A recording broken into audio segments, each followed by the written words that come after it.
At 65, Simon Cowell is often seen as a symbol of power, wealth, and influence, a man whose raised eyebrow and sharp words once shaped the dreams of millions. To the public, he appeared untouchable, a titan of entertainment who ruled television talent shows with confidence and control. Yet behind the carefully tailored suits and commanding presence is a life shaped by insecurity, loss, physical pain, and hard-earned self-awareness. His story is not one of uninterrupted success, but of repeated reinvention, emotional isolation, and the quiet realization that fame cannot protect anyone from life's deeper trials. What the audience saw on screen was only part of the truth. The rest unfolded away from cameras, in moments of silence, regret, and reflection. Childhood without applause. Simon Philip Cowell was born in London in 1959 into a household that appeared stable and creative from the outside. His father worked in the music industry and his mother was a trained ballet dancer, elegant and disciplined. But warmth was scarce. Praise was rare. Achievement, not affection, was the currency of approval. Simon later reflected that he could not remember his father ever telling him he was proud. That absence stayed with him, shaping how he viewed success and self-worth. As a child, he learned early that love had to be earned, not freely given, and that lesson would echo throughout his life in ways he did not fully understand until much later. A restless student. School did little to ease his sense of disconnection. Simon was not academically gifted nor particularly interested in following rules. He clashed with authority, struggled to focus, and felt overshadowed by peers who seemed to fit more easily into the system. Teachers did not see promise in him, and classmates did not see a leader. What they saw was a restless boy who did not know where he belonged. That feeling of invisibility cut deeply. Each academic disappointment reinforced the belief that he was falling behind, that he lacked something essential others possessed. Those early doubts would become both a wound and a driving force. Entering the music world the hard way. Simon's entry into the music industry was far from glamorous. He did not arrive as a visionary executive or a tastemaker. Instead, he started at the bottom, working mundane jobs, sorting mail, running errands, and watching from the sidelines as others received recognition. He was surrounded by success yet excluded from it, close enough to touch but never invited inside. He later admitted that these years were humiliating, filled with moments when he questioned whether he belonged anywhere at all. Still, even in obscurity, he observed everything, learning how decisions were made, how trends shifted, and how power truly operated behind the scenes. Failure before fame. In the 1980s, Simon took a risk and launched his own small record label. For a brief period, it worked. A handful of releases gained attention, and he experienced the thrill of being noticed. But the success was fragile. The industry changed, sales declined, and debts mounted quickly. Within a few years, the label collapsed. Simon returned home defeated, forced to confront failure in the same place where his ambition had first been formed. Friends drifted away, confidence evaporated, and the sense of shame was overwhelming. He later described this period as one of the lowest points in his life, a moment when everything he believed about himself seemed to fall apart. Learning from collapse. That failure, however, reshaped him. When Simon re-entered the music business in the 1990s, he did so with fewer illusions. He abandoned the idea of being admired by critics and focused instead on understanding audiences. He paid attention to what people genuinely enjoyed, not what industry insiders considered respectable. This shift in perspective transformed his career. He found success by embracing accessibility and emotion rather than perfection. Acts that others dismissed resonated with the public, and Simon learned that connection mattered more than approval. That insight became the foundation of everything he built next. Television changes everything.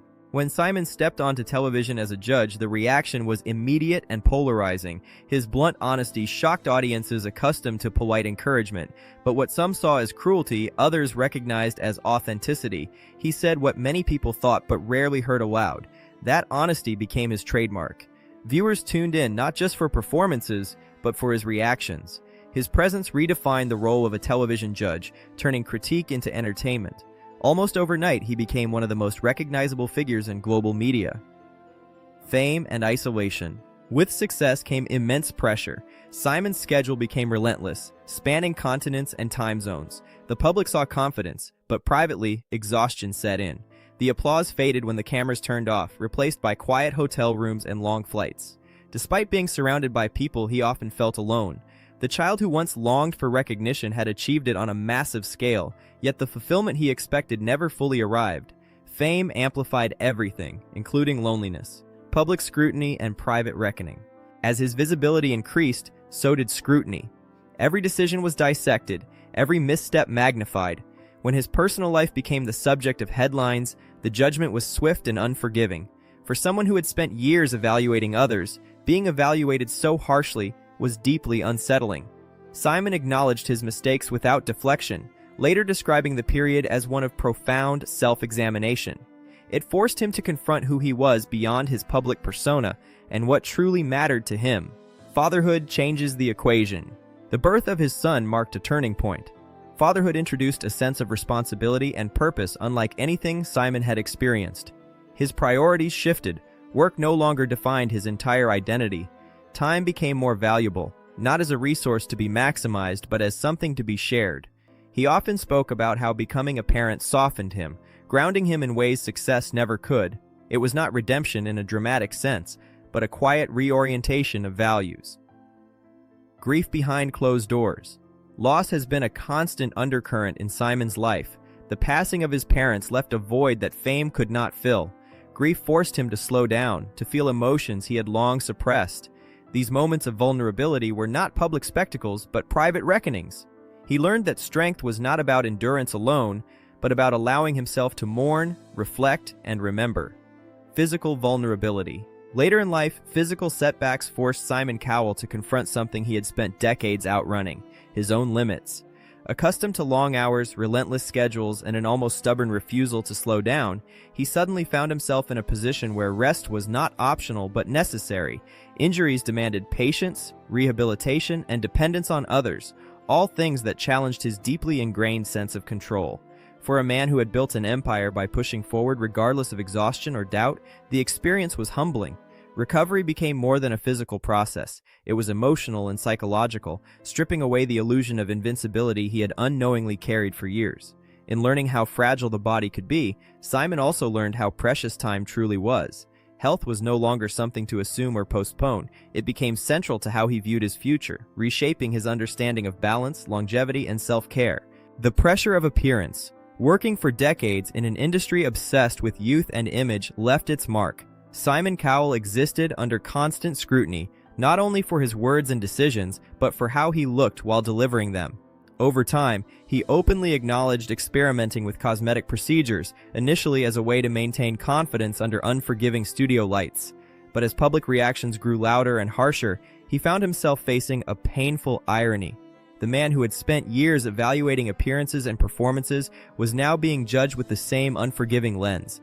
The criticism was relentless, often unkind, and deeply personal. Eventually, Simon reached a quiet realization. Chasing an idealized version of himself was costing more than it was giving. Choosing to step away from cosmetic alterations became less about defiance and more about acceptance. It marked a turning point, a conscious decision to age naturally and prioritize authenticity over expectation. In doing so, he reclaimed ownership of his image, no longer shaped solely by public opinion. Reassessing legacy.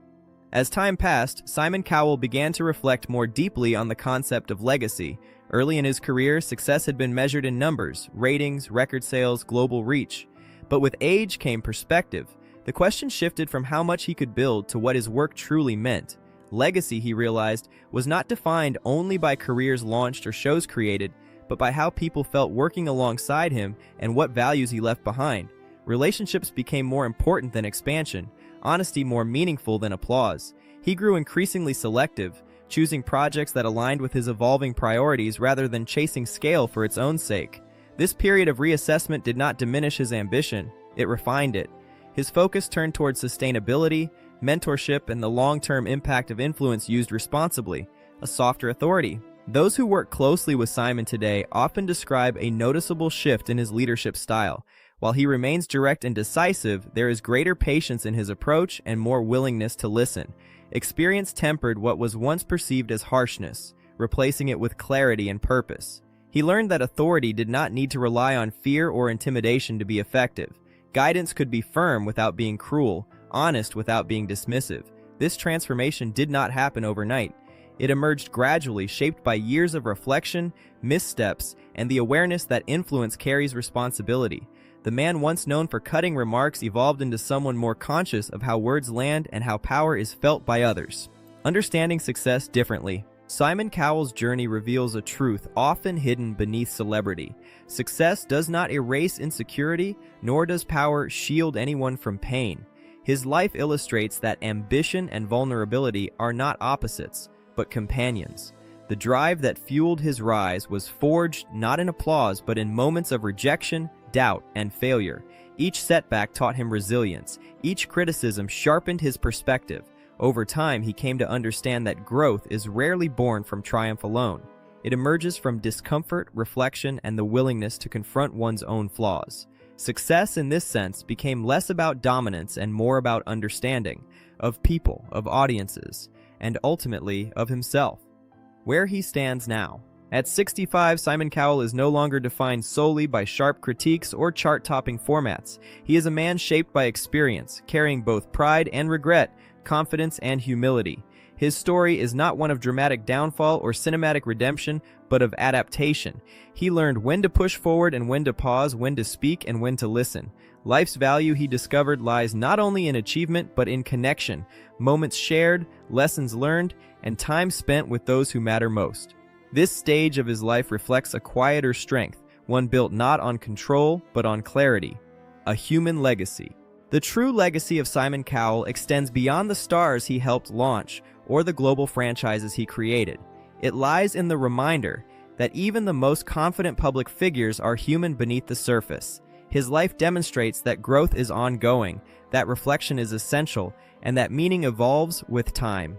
Behind the familiar image is a man who learned, slowly and sometimes painfully, that fulfillment does not come from commanding others, but from understanding himself. That lesson, earned through decades of experience, may be his most enduring contribution. Closing reflection. Simon Cowell's life is a study in contrast. Confidence shaped by doubt, authority softened by vulnerability, ambition balanced by acceptance. His story challenges assumptions about success and reminds us that no one escapes hardship, regardless of status or achievement. At this stage of his life, he appears less interested in proving himself and more focused on being present. Perhaps that is the quiet victory he spent decades searching for, not dominance, not constant applause, but peace.